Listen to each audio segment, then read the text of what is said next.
I'm fine, Angela. How are you? I'm doing great. I'm super excited to have you here. This has been a long time coming. And like all other conversations, I just dive right in. Let's do it. Let's do it. So, your perspective is super unique because you're both a composer, drummer, artist, all of this, and we'll get to that later in your own right, but you're also involved in philanthropy as a funder. Mhm. So I want to start there with your role as a funder in philanthropy and just talk to me a little bit about what you currently see in the funding landscape and well, just start there. What are you seeing currently in the funding landscape as it relates to coming out of the pandemic? I'm tired of talking about the pandemic, but where are you now and what do you suspect is down the road? it's interesting. I was really excited to see um philanthropic efforts like multiply, significantly during the pandemic to support all of the great nonprofit work that's going on, particularly in Central Ohio. And I think that there's a disconnect maybe in terms, especially with the arts, in terms of the society feeling like we're back to normal. And many arts organizations have not yet returned to that same level of engagement, whether it's ticket sales, streaming revenue, merchandise sales, whatever the case may be, even philanthropic dollars um, post COVID, right? Because there was this false sense of support because the dollars increased in 2021, 22. And then when the sense was things were back to normal, there's a huge drop in support, right? Areas of focus and all those kinds of things shift, but the orgs still have to do their work. And so I think there's been an adjustment both in the philanthropic space and the nonprofit organization space in terms of perspectives. One is I think in philanthropy, we're reconciling the point that things aren't quite back to normal. And in the nonprofit side of things, on the nonprofit side, it's like, well, we won't get that same level of philanthropic support again. So we have to do what we can to generate new revenue. So it's really interesting. And I hope in the next few years, we figure it out and return to some level of equitable partnership. So when you say we figure it out, do you mean the philanthropy side or we as in philanthropy and the nonprofit arts? Well, I think it's got to be a partnership. I think on many levels, there are foundations and donors, individual philanthropists who see themselves as partners, and then there are others who don't. They see themselves, as the power holder because they have the purse strings. And I see nonprofit arts orgs who benefit from the partnership, but also then have a level of trepidation because of that power dynamic where we don't know exactly how honest to be, right? Because if we say we're struggling in any kind of way, then we might not get the funding, right? But if we say we're good and healthy, then the funding might not be at the level that we actually need it to be. So there's a line there that we have to together get to an understanding. Okay, so that's something that I would like to get into that probably is counterintuitive to anything regarding philanthropy, but that's not my background. My background is common sense. Yeah, yeah, for sure. Mhm. At least I like to think so. I'm sure there are plenty out there that don't think that. But anyway, if an organization is not honest in their struggle Mhm. and what the struggle is, I, I don't. I guess I'm going to stop it this way. How does an organization who's doing well get more funding than one that's not? Do you Oh, understand that? yeah. That's a great question. I think several things have to happen. One, and this is especially difficult for smaller nonprofits, generally speaking, but definitely smaller arts nonprofits.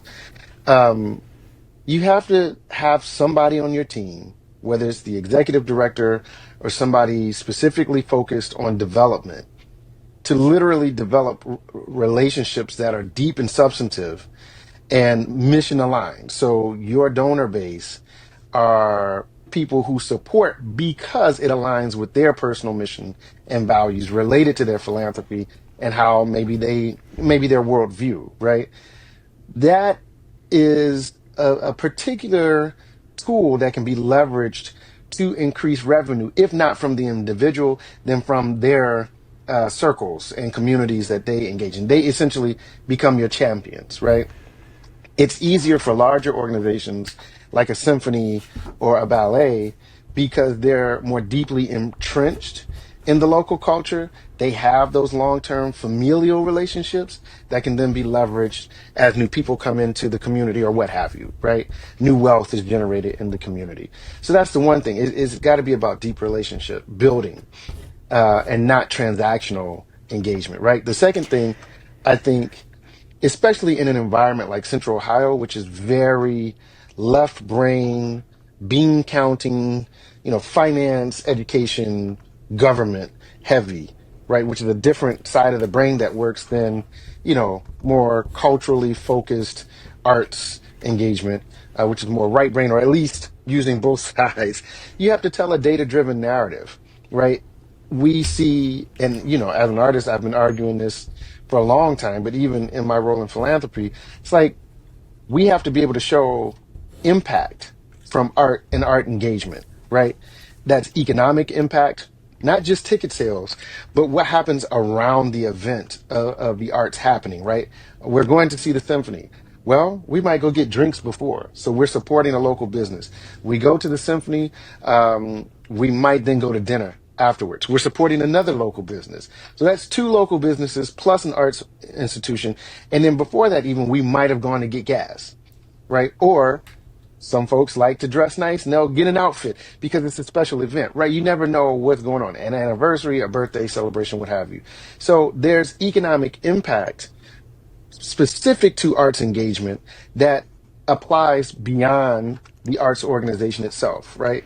So we have to tell that story.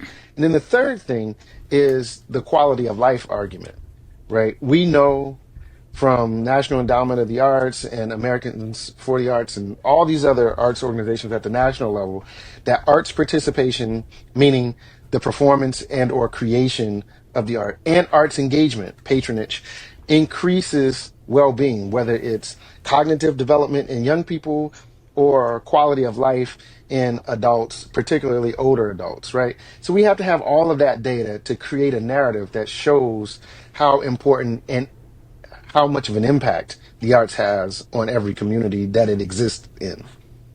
So many things come to mind, and we're going to hopefully cover them all. First, Mhm. to go way back, I wrote down what is success and what is struggling. And Yeah. is that all financial? So when you're looking Y- at a successful company, a successful organization versus a struggling one, yes, my mind goes to financially. And then mhm. you went into the economic impact. So I'm going to jump up to into that. We've been talking about Okay. economic impact in the arts for 40 years. It worked 30 years ago, but Yeah. there was a study 20 years ago that a dear mentor of mine, Dr. Wayne Lawson, who ran the Ohio Arts Council for 30 years, was involved with in 2000 with the Wallace Foundation. And there Mhm. were like 6 other state arts agencies involved. And they spent a couple years working with Harvard talking about how we measure arts impact. And 20 years ago, they talked about transactional impact. What size is Mhm. your audience? How big is your Yes. budget? How many, right? And they said we've got to evolve into transformational impact. Kind of what Yes. you talked about at the end, which is quality of life.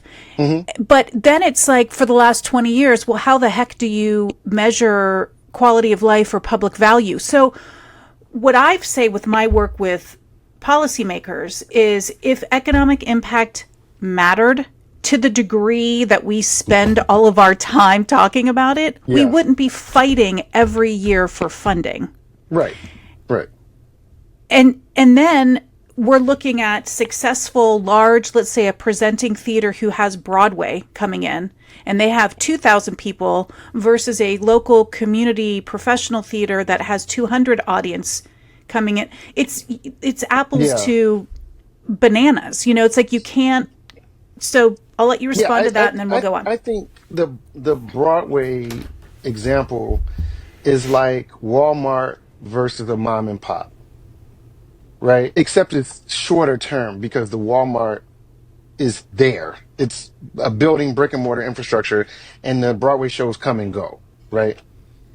The Broadway shows will give you an infusion of capital and excitement. But if we're not telling that larger narrative, that data driven story about how a vibrant arts and culture sector um, makes cities more profitable. Why? Because large corporations, Fortune 100, Fortune 500s, often won't move to an area that doesn't have a vibrant arts and culture scene, right? As one example of economic impact. So the question is for the folks who are our so-called champions, how are they connecting the dots between this infusion of art, meaning the Broadway show coming in, and then say, oh, if you liked that, maybe you would like this community theater because it supports local artists. By supporting local artists, you're facilitating employment in the arts, which then allows those artists to participate in the economy. Again, shopping at local grocery stores, shopping at local furniture stores, renting or owning safe and decent housing, buying cars, all the things, right? Everything is connected. I don't think we have champions, particularly in Central Ohio, that make that holistic argument in an effective way, right? The other piece of that, in terms of success versus failure, I'm not a capitalist. I don't believe that um, exponential growth is always the best way to approach it, right?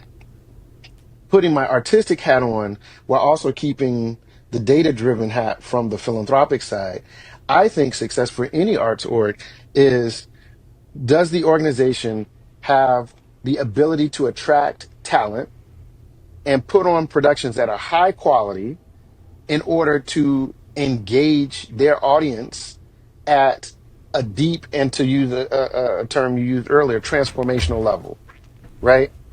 I have been deeply transformed by symphonic performances of Beethoven and Bartok, but not in Central Ohio, in Chicago or in Atlanta or Philadelphia, places that have world class orchestras, right? I've been transformed as an individual by wonderful performances of theater, even musical theater, which I don't really love, but my daughter's in, right? But it's about talent. It's about production quality. It's about having the resource to do the things at a high level. You know, if you're not exponentially growing, whatever that means, whether it's operating budget or audience size, but you're presenting high quality work and are able to maintain an operating budget and support to keep the quality high, I would argue that's success. But I do also know that a lot of people on the funding side are looking at it from a very capitalistic perspective, which is not healthy because the arts and capitalism are not friends, right? And so I think again, it goes back to the educational piece and how the folks who are the champions are messaging the value of the arts in society. Yes. But so first of all, you're I know, I don't even know where to It's a go lot. with all of this. Yeah, It it's a is. lot. So I mean, so your ear literally, right, is brilliant. So your ability to talk about, and I'm arguing with you only because No, we're it's fine. friends. I love it. Right. I love it. It's all Okay. good. So your ability to hear quality is different from, I Right. would argue, a lot of people, right? Hmm. So I'm a little mom and pop shop to your example. And of course, I'm thinking that my product is as good as Broadway or better because Hmm. it's local. So what advice do you have to, let's talk about the mid to small size organization or an emerging organization or artist for that matter? What advice do you have to them on navigating this funding landscape? Yeah. At the expense of sounding like a broken record, no pun intended. Um, it is about storytelling. Quality is relative. Yes. Art is subjective. Yes. You can look at Duchamp's ready-mades and say that's not art because that's just a urinal that's turned upside down versus a Picasso or a Kehinde Wiley or whatever, right? That's actual art because it's on a canvas. Somebody had to paint the thing, right? Art is subjective. I understand that. But if we are engaging our audiences and community in ways that keep them coming back, then you know you have a product that is of value, right? Quality might not be the best word. Let's talk value, because value is not just monetary, right? I go see whatever artist I go see because something that they've done has affected me positively that gets me up off of my couch to go engage their work, right? Whether it's looking at it, hearing it, viewing it, like a play, what have you, or ballet.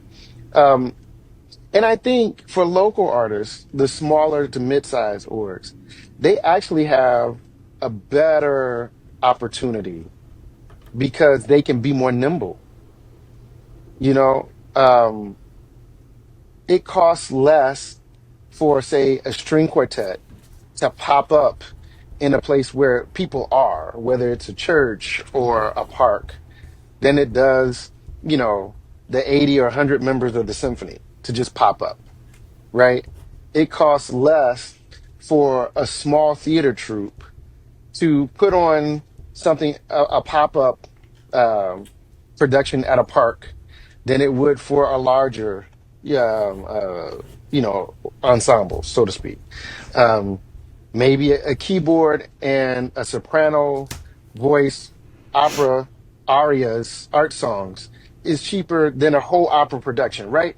And not that the larger orgs couldn't do that, but I don't think they're thinking at the various levels of scale, because they're looking at the big production. They're looking at, you know, these things that cost hundreds of thousands of dollars, where the smaller shops don't have the resource, so they have to be more innovative, right? I don't think you can separate the creative thought process from uh, arts organizational management and be conservative because you want to get to the big 100,000 plus. You know, I think you have to be innovative at every turn, and I think smaller orgs have more flexibility to be innovative because they have to by default, really. So, how much stagnation do you see within nonprofit arts organizations in not being innovative? So, you use the word nimble, Hmm. but nimble, innovative, creative, progressive, whatever you want to say. I have experienced over the years seeing certain organizations remain stagnant because we've Hmm. always done it this way. I think it's everywhere, and I think it's everywhere, and I think we're missing opportunities. One opportunity we're missing is how to effectively leverage the digital space. It's really hard. Like, I'm not trying to oversimplify and say just because we have the internet, that means you can instantly access millions of people and you know, develop this massive new revenue source. No, it takes work, it takes investment, it takes time. I understand that. But I don't see very many arts orgs doing that well. Like, I can't recall one right now that I could use as an example that has done it well. I can recall some orgs that have, especially since COVID, reimagined what their live performance looks like, right? Um, but I also, in talking to young people like teenagers and 20 somethings, right? They're not looking always for the high polished finished product that we, the professional artists, think that we need to present in order to be considered not just professional, but valued and valid within our realm of artistic expression, right? Some of these folks, when you see the things on TikTok, especially Instagram, even that have the highest level of engagement, it's really low budget and low quality, right? Issa Rae, as an example, her YouTube channel, if you look at her earlier videos before she got the big HBO contracts, I think she shot some of that stuff on her phone, right? The innovation was her imagination, her creativity, and her DIY, you know, rugged, not individualism, but rugged, um, I'm gonna get it done by any means necessary approach, right? And she even made a statement earlier, like, you don't need all this other stuff, just get it done, right? And I think if our artists were allowed to just get it done, and we were able to do that, and by artists I also mean organizations, and do it in community where we're doing it together, we're getting it done together, we're supporting each other, we're leveraging the various audiences we have to create this kind of literal mega audience, right? You get 10 organizations, you've got 10 different audiences with a little bit of overlap, right? But you still have more folks than you would by yourself, and start cross pollinating as opposed to, and I think this is a funder issue, competing for resources and eyeballs, right? I think you would have a much more healthy and innovative sector, you know. But because of the way the funding mechanism is, it creates this sense of lack, and so folks are competing for minimal resources when there's abundance out there. We just have to work together and amplify the power of each organization's expression. I had an organization tell me once that, and this is a mid-size, under $1 million budget, let's say, Hmm. between $600 and $800,000 budget, Hmm. say that the funding deck is stacked against them. That makes sense. I mean, here's the thing. In Central Ohio, regardless of how many Fortune 100, 500, and smaller uh, corporate entities we have, we don't generate the same level of artistic philanthropic support as other cities of similar size, that may even have fewer corporate, businesses in their environment, right? And we for sure aren't Chicago, Detroit, New York, LA, Atlanta. Um, I think there are a few reasons for that. One, we've not made an argument as a community at large that art is important here, right? There are a lot of things we haven't argued are important that I would argue are important, but we've not made the case, especially not in the last 25 years, in any significant way. And we don't have any significant champions that can take these folks on, and not in a combative way, but in an educational, hey, this is good for everybody kind of way. Also, the culture has shifted. So, the folks that aren't generational wealthy, the nouveau riche, as it were, they're not as civically minded as previous generations are, which is why the education has to happen, right? Also, art is so decentralized now because of the internet, um, without having those overarching, unifying types of infrastructure, like arts councils that actually do their job and bring the arts together. You know, it's hard for an individual who is a corporate responsibility person or a CEO or COO or whatever to figure out, which of the hundreds probably of requests make the most sense, right? So there are a lot of competing interests, and I think we need to align them for the greater good of the sector. So that is great segue into this next holistic approach of arts impact. So we Yeah. spent a lot of time at the beginning talking about economic impact and how important that is as a driver. I agree, but I feel that that is part of the story, and we need to come full circle with the rest of the story, which is public value. Yeah. And you Yeah. talked about that as well, quality of life and all of that. So for a very long time, I have been struggling with how do we better communicate art's public value? We all know the wow factor, as I call Hmm. it. We know Hmm. you talked about being transformed listening to Bach or whatever Hmm. symphonic performance. I've felt it looking at a painting. We've all, or at various levels, we've all had that. So I am developing a measurement tool for the arts where we're going to measure empathy Hmm. and measure kindness and measure creativity. And what is that? Respond to that as a funder when you hear that we may have a tool in the arts where we, in fact, can measure kindness and empathy and leadership skills. Well, first, as an artist, I get excited when I hear about efforts to measure those things that in the past have been um, fuzzy wuzzy. Yeah. And I say that because, we always hear, you should go. I keep using musical examples because I'm a composer, but we should go hear Beethoven because it's Beethoven, right? Because it's great. I mean, the greatness of Beethoven is relative, right? The greatness of any hip hop artist is relative because it's art. It doesn't matter that one is a symphony or a string quartet, and the other is a DJ and a rapper with a microphone in their hand, right? It doesn't matter what the genre is. What matters is how that genre, that particular artistic expression is viewed and valued by the consumer of the art, right? So, as an artist, to hear that we can possibly measure these things that give us language to talk about why something is valuable as opposed to these ephemeral descriptors, right? I think that's Right. powerful. As a funder and somebody who is making decisions about funding recommendations based on outcomes, right? And we use outcomes to determine impact to then determine value and worthiness, so to speak, of funding.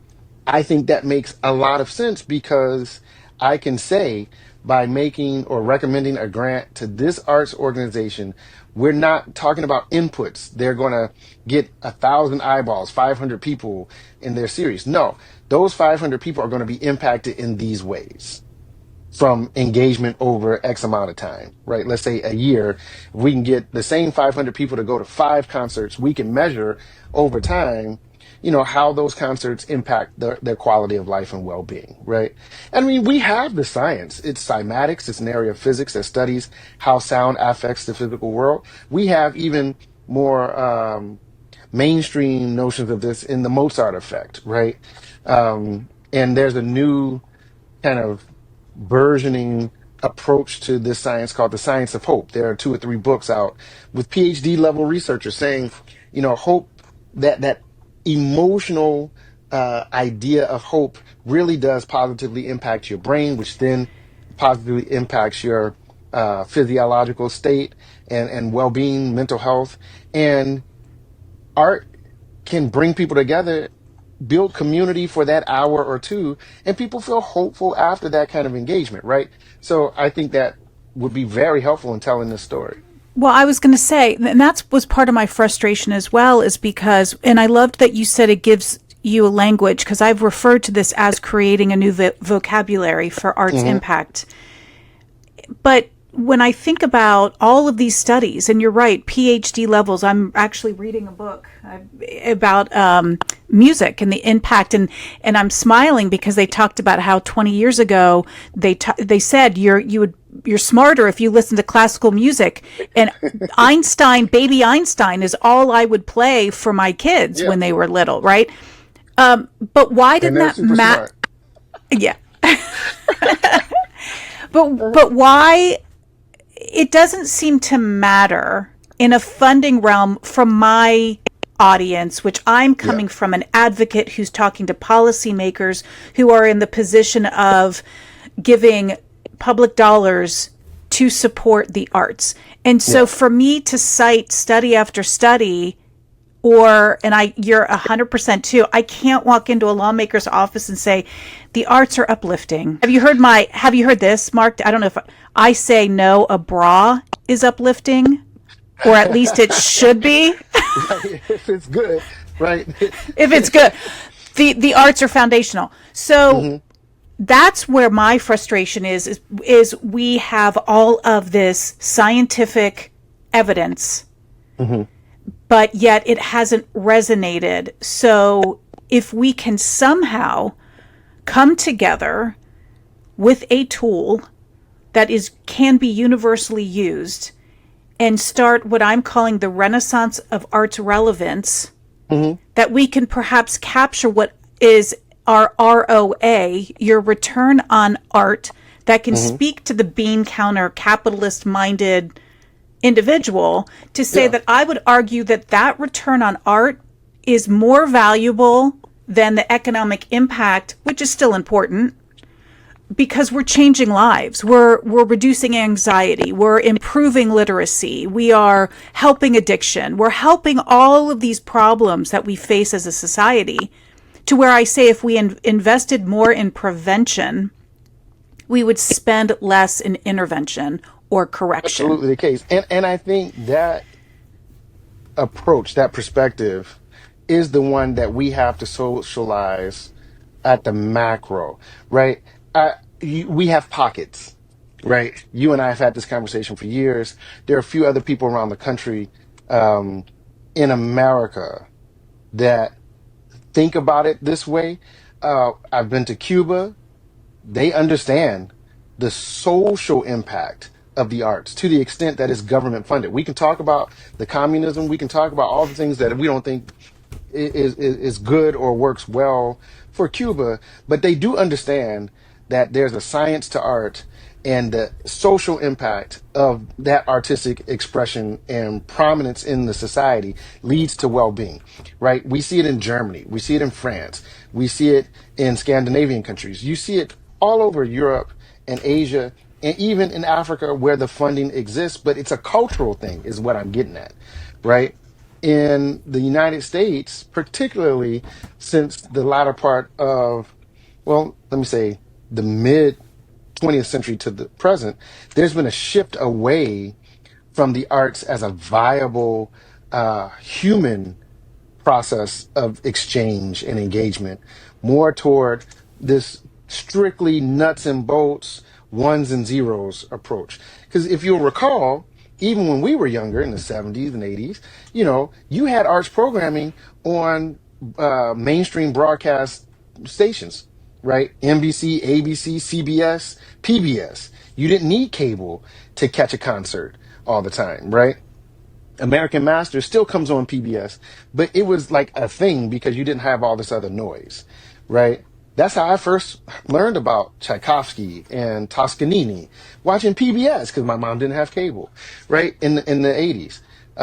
But there used to be like dedicated programming in prime time in the 50s and 60s and 40s even, right? And that began to change in the 70s, 80s, and 90s. And the culture did too, right? The emphasis on art began to wane because nobody wanted to fund it in public schools, as an example.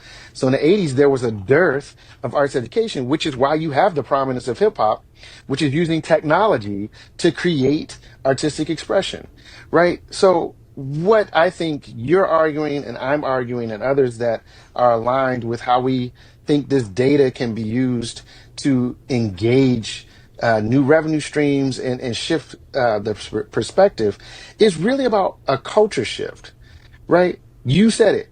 The arts are foundational, right? We have to expand the notion of what art is. Art is in conversation. The fact that we don't have viable civil discourse in this country right now it represents a lost art, right? It's foundational. If we can't engage each other as human beings in a humane way, then we're at a loss and everything is lost. Period. Right? You're right, and I'm taking so many notes, and Hmm. because all of this weaves in. So you keep talking about cultural, etc. Earlier, you Hmm. mentioned Detroit, Nashville, Chicago, LA. When you think of those cities, you think of an identity. Right. I'm thinking of Austin. They're Hmm. New Orleans. They're Yeah. all pretty much a cultural thought of an Yeah. identity, right? Which comes Hmm. from arts and all of that. When I 100%. think of, when I open the paper and I see an article in the Columbus Dispatch about what is Columbus, Ohio's identity, who should we be? What should we be? And to me, it's again, I think, Hmm. I know, it's like I'm just looking at you, like we don't need, I have no words, but it's here. Yeah. I Yeah. don't understand why we keep asking that question. I feel like there's this, okay, so we are or were considered the test market capital, Yeah. That's right? our identity.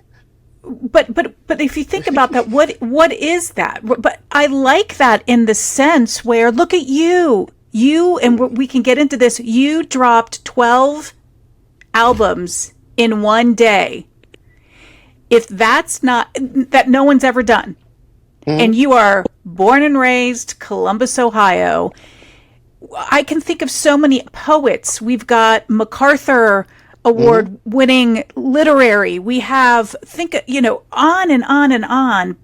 It's that individual, creative, scrappy entrepreneur fashion. I'm thinking, all of Yeah. these Yeah. things that are here that are all cultural, that are right in front of us, but yet there's this miss, right? Hmm. So identity is culture, correct? I know I'm You know, preaching to the choir. I no, just, yeah, because the thing you talked about Nashville, you brought that back up. Nashville is a really good example of this because 30 years ago, no, 50 years ago, nobody was thinking about Nashville as a music and arts capital of the South, right? Memphis, yes, right, but not Nashville.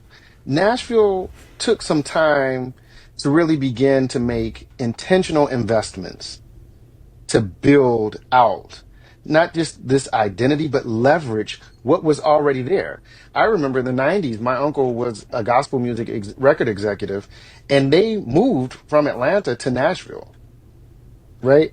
Because Nashville was making this pitch to arts companies like, come to Nashville. We're going to help you build. It's going to be cheaper. We're going to support you, all the things. Artists, come to Nashville, right? We're going to have recording studios. We're going to have an industry and environment that's conducive to your success, right? Atlanta did the same thing when it developed, the Southern style of hip hop, and they've got R&B there and gospel music there. Interestingly enough, all of these cities also have professional teams and a lot of money floating around to invest in these things, right? Columbus doesn't have that, but Columbus also, the people who are making decisions, also doesn't have the ability to see itself authentically, right? Nashville didn't create something, they leveraged something that already existed. They didn't just poof, music. It didn't come out of the blue. It was already there. They just leveraged it and created something out of what's already there. To your point, we have world class artists. We have two MacArthur geniuses living in Central Ohio, right? Hanif for the literary thing, Hanif Abdul Rakib, and Ann Hamilton, right? Textiles, visual art, right? And the third made her transition a while back, Amina Robinson. So from this community, we have three MacArthur geniuses, two still living and working in Columbus. Who's telling that story, right? How are their presences being leveraged to generate more engagement, excitement, resources? It's not, right? Um, I think part of the issue with a city like Columbus, and there are many cities like us, is that you can't control the identity when you leave it to the artists who are creating culture every day, right? And this is a city that acts like it's open to all these different things because it sounds good politically, but are not authentically ready to relinquish control and just let the culture be, right? Again, in Nashville, there was already a scene going on. They leveraged it and allowed it to flower and blossom. They allowed it to be, and the artists did the rest, and everybody else capitalized off of it, right? Columbus is not a place where people allow that kind of uh, authentic and germane growth and flowering because they're control freaks and want to just micromanage things, right? That's why I call it Columbus. We're one of the country's largest cities, but we have this very, very small town mentality, right? I have not. I know Cowtown because it was, ring your bell, but I've never heard of Cowlumbus. Hmm. Okay, I shouldn't laugh. Um, and I'm born and raised here too. So, Hmm. Hmm. and I love my city. But I agree, and I think that rather than sitting in a boardroom debating what are we, and actually go out into the city and see who we are, Mhm. it's a really cool place, and It is. with a lot of lovely, lovely, smart and passionate people. And anyway, let's shift to you Hmm. as a composer, drummer, deeply rooted in African American history and social justice and Africa and all of that. How has your background, how has your upbringing influenced your work, and what role do you see it in creating change? And in that question, challenges that you face, overcome, just give us some inspiration and some thoughts on your experience as a composer and musician. Cool. Okay. Well, background. So, okay, I was actually born in Blacksburg, Virginia, because my parents were teaching at Virginia Tech, but they're from Akron. And when I was two, we moved to Columbus so my dad could do grad school. He's a theologian. He's um, done his doctorate and everything now. My mom also has a master's degree. She's an educator. She writes children's religious music. And so I grew up in an environment of the black church.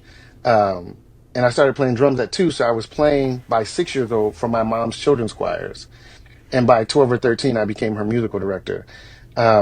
They split when I was six. So my father moved south and began a journey of engaging African traditional spiritual traditions and figuring out where alignment and synthesis synchronism was with um, African American worship traditions, right? One is brought to us through the conduit of slavery. The other is pre colonial African spiritual systems that were retained in some kind of way, but we don't always know what those African retentions are in our current westernized worship practices here in America post slavery, right? So that's like his theological research and background. So being said, he would go to Africa all the time. He's been there 40 or 50 times, and he would bring back recordings and stories and drums. And as a drummer, I would sleep with these recordings and hear them and understand that the drummers trained from the time that they were not the drummers, the griots or the jolly, the folks who had the responsibility of being the keepers of tradition and culture. Not only that, their responsibility was to hold power to account because they knew the historical context. If a leader stepped out of line, their job was to call that person out and say, "This is not who we are. We need you to get back in line or go," kind of thing. And they also adjudicated disputes from members of the community, right? And not about who's right or who's wrong, but in terms of cosmic justice. So because I'm the repository of the culture, I would know your family's history and the family next to you that has another plot of land next to you, and you all might have a border dispute, right? And it might be this tree here is the line, and the person next door to you says, no, it's past the tree. I would know 5 generations back there was a similar argument. And so we're going to resolve it based on that kind of sense of justice being long term harmony for the community, right? Not who's right or wrong. So I was learning about this when I was like 8 and 10 years old, right? And having also begun playing drums at two, I identified with that process of learning and being trained.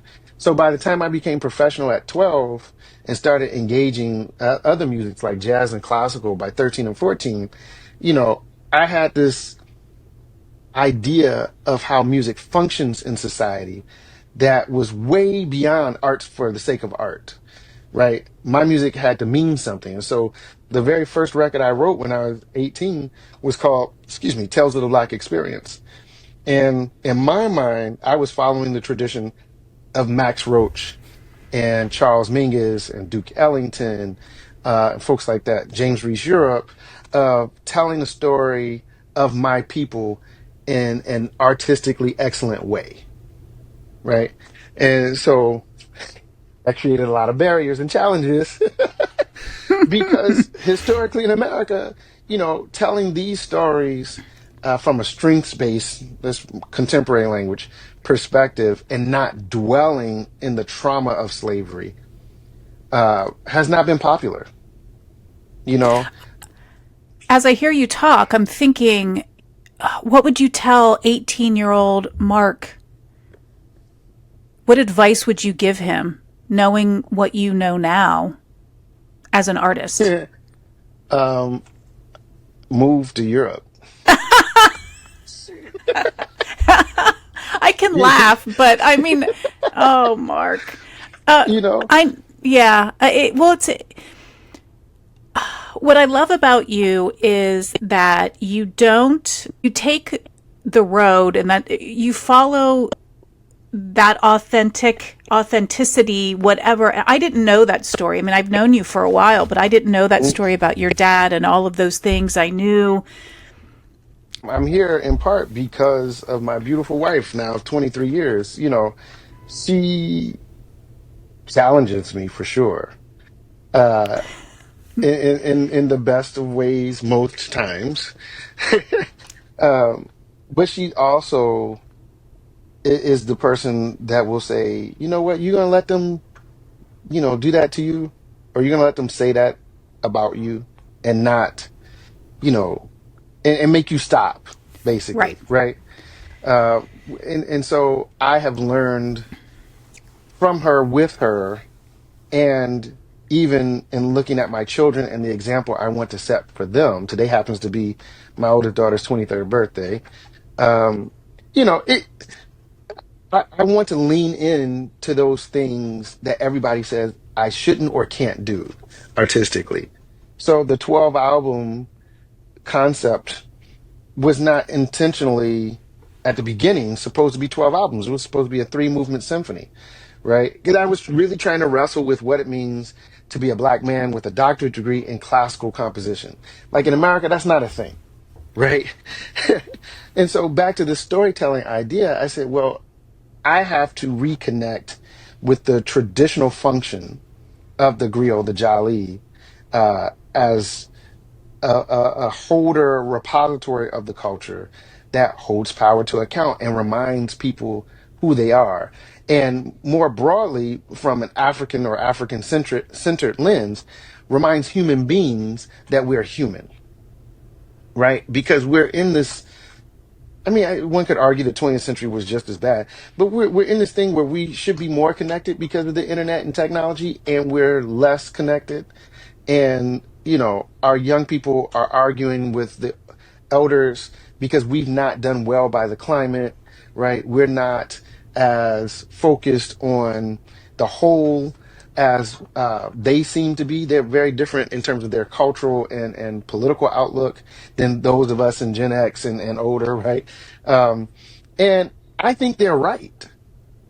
And so artistically, I'm trying to create work that challenges the status quo and pushes us to be more humane, like our children are.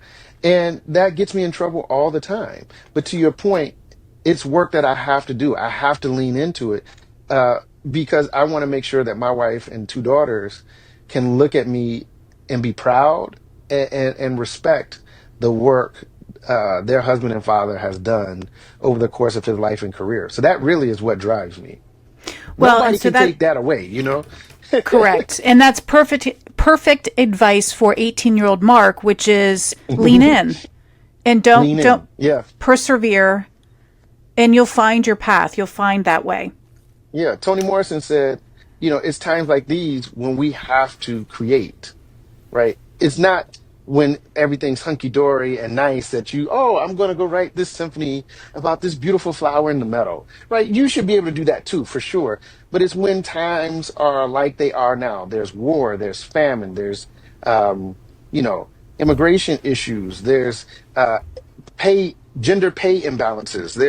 There's all these issues about identity and sexuality. All of this stuff in the culture that's creating divisions, right? It's this time that we need to create whatever it is to show us that we're more alike than we are different. And if we can focus on our similarities, our humanity, right, then we can have a different conversation about those other things that centers the humane approach as opposed to the divisive approach. Yeah, 100%. And I agree with you. My children teach me every day about Hmm. acceptance and what lens to look through and all of that. So I feel very Yeah. blessed. So we are going to wrap it up, or we'll be here another 3 hours. This is part one of the 10-part Right. series with Dr. Mark Lomax coming to you live. Okay.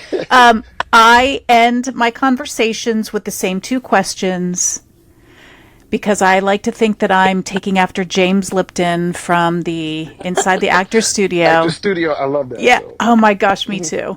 I haven't asked anybody what their favorite curse word is. I always loved that question, but Oh yeah. we'll save that for a later date. Okay. How do you define arts? To me, art is the ultimate expression of our humanity. And the arts is the sum total of who we are, have been, and will be. That was beautiful. Thank you. So I'm just going to go into this light question. What's your favorite color and why? Layla tells me my favorite color is actually a shade. It, Ooh, it's it's black, and it's not in a performative sense, like some political thing. When I was growing up, I'm not a fashionable guy. Like, I don't really like clothes. I don't like shopping. Black matched everything. And as a performer from early on, we always had to wear black anyway. So we had our dress blacks, like a black suit, black tie, a white shirt. We had our tux that was always black. So black was just always kind of, and I always thought drum sets that were black were striking.